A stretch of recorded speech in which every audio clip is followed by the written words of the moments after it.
Please give a big round of applause for Charlotte.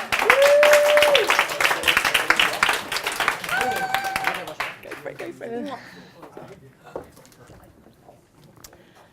Hi, I'm here tonight to share a very dirty secret.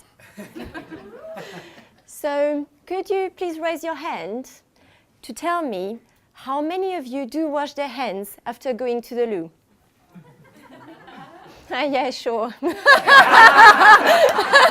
Yeah, actually, 60% of you gentlemen just raised a very dirty hand. And 40% of you ladies didn't do better. It's quite filthy to think that 40% of us women do not wash our hands after going to the loo. So for those like me who wash thoroughly their hands after doing their little je ne sais quoi behind the door, have you ever noticed that when you go to a public place, whether a fancy bar or restaurant or a casino, when you go to the loo, the hand moisturizer dispenser tends to remain fuller than the hand soap? Why? Well, you might wonder why I even care about that. I'm going to tell you a bit more about me, and you will understand. I am a hand moisturizer addict. I probably have more hand moisturizer at home than I own shoes. I have 6 pairs. I counted this morning.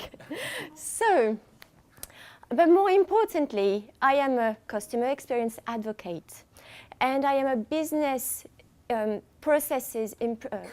improvement.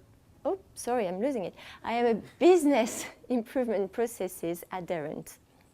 I have 10 years experience in the marketing and retail industry, and recently I've realized something. My real purpose in business is to work with businesses for them to design and deliver a better customer experience, a more enjoyable one, but also a more sensible customer journey. So how do we do that? Obviously, there are some figures and some analysis involved, but there are also 3 very important skills that you need to have. First, you need to be honest and objective. Second, you need to be really open-minded and open to criticism. And third, you need to be able to be in other people's shoes, which is great for me because I would love to have more pairs. So if you think about the customer journey in the public toilets, we will wonder if it really makes sense. I don't know about you gentlemen, but in the ladies, in the ladies, this is how is it going. First, we go to the sink, we look at ourselves in the mirror, and we wet our hands, and we press the soap dispenser, which is right next, and that's an important detail, right next to the hand moisturizer. If we get lucky, we don't mix up both. So we press the soap and we wash. Then we move away from the sink and we go to the hand dryer. And if you are one of those 12 million women in the UK who fancy moisturizing their hands, well, what do you need to do next? You need to go back to square one, where there is probably someone else pretending to wash their hands.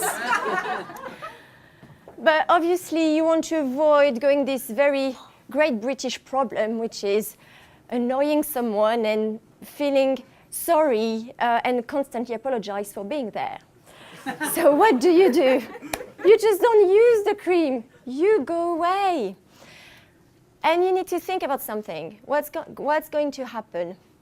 Businesses who bought those products, they might waste some money because there is no practical way for the consumer to use these products. And for for companies who sell those products, they might sell a little bit less. So if you have a little bit of empathy and a little bit of emotional intelligence, think about be in a customer's shoes. And I think that could be a way to lead you to growth. Massive round of applause for Charlene. That was inspired and hilarious. So now we're handing over to our judges. Sure. Let's start with you, Gary.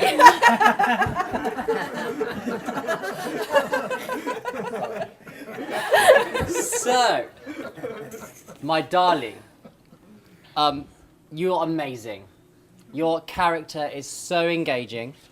You're fabulous. You're funny. It was a fantastic opening. Humour done well is I think one of the most powerful ways to spread your message. And you just have a natural funniness about you. You've got, in what we call in theatre, you've got funny bones. You're just naturally entertaining and naturally lovely to watch.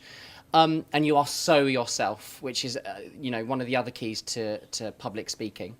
And entertaining analogies, the whole shoes thing, letting us in that you're an addict to hand cream, then bringing the shoes back at the end. It's very, very, very clever, and it all made sense. Everyone that gets up and speaks deserves absolute admiration and respect, but extra admiration and respect goes to people that speak when English is their second language, because it's really, really hard when you get nervous to find yourself in your brain to go into your home language and then put it back into English, okay? It's not easy, and you do it amazingly. Absolutely amazingly, and the more you get up and do it and the more you become familiar with what you're doing, what you're speaking about, you're just going to get better and better and better. One thing that people come to me as a vocal coach and ask is they want to get rid of their accent, and they say, can you cleanse my accent? And I say, absolutely not. Your accent is you, it's where you come from, it's your experiences, everything you've said, thought and felt, it comes through in your accent. And I don't think that you want to cleanse your accent at all. I'm just bringing it up because English is your second language. Yeah. But don't worry when you lose a moment. Just actually pause and think, and it'll come back. Pausing is really, really powerful. That's all my feedback. Thank you. I would concur. I think English, I struggle with English and I'm English. And so it was brilliant. Again, great opening. Be mindful, we all have them, I know I do, of utilising the word so. Yeah. It's one of those beautiful words. So, however, kind of like, shoulda, it's a filling word that doesn't actually add anything. If you just take a breath, which then adds the pause, then you wouldn't need to say it. It's just an extra word. It's a gap, yeah? Just be aware of that. And also, as a sort of extra piece, your personality and you is captivating and engaging. But there was a moment where you went into, I've now gone into slight business talk. And you just went a little bit more businessy, for me, it's just my perception, and you lost a little bit of that infectiousness and who you really are. And I think that sometimes can be a misnomer, because in business we're like, oh, I should be X, Y, and Z. And I truly believe, and what I see within my work and also for myself, being the best of you and not going what I think this is what I should be because I'm now talking business actually doesn't end up serving you. So just stay being you, being brilliant, and then that I think will really help you during the rest of your talks. But well done, very good. Thank you. Okay, good. So first of all, where did this ball of energy come? It was like, wow, because I've seen you a couple of times in training and a little like that. And now it's like, hello, I've arrived. So it's welcome. And it's nice to see it come out. There's a couple of things. For me, there was a disconnect between the humour and the direction, like you said. So it's like, here's the funny part, now the serious part. And it's like, it's okay to do that if you lead us with you. And I think maybe because of you lost it a little bit, it got disjointed. However, what I would love to see from you, because you're a bit like Lizzie, you're a natural storyteller. It's as well as funny bones, you're great at stories. What I would like to see is, instead of the little nervous shuffling, is more animation. So it's more like, so ladies, you know what I'm talking about? I mean, I'm not a lady, obviously, but yeah. You wash your hands, and then you go and you dry, and just much more pulling us into the physicality of the story. And then you get there, oh, and someone's in your sink. And just moving around and utilizing the stage more, because that will take your whole speaking and your whole engagement to another level. Because you're naturally likable, you're a great storyteller, and I just wanted to see you using this more. And you know, I don't know about you, you could even have like, I've got this, and if you wanted to really go to the next level, you could be like, I've got this moisturizer, I've got this moisturizer, you can have them in your, I don't have in pockets, but you know, and you can almost like have a display of moisturizers. This is me, guys. This is what I got. You see? So it's just playing with it more and allowing yourself to play for it. But it's brilliant. I'm like, where have you been all this time? I want to see more of that and more. Good job.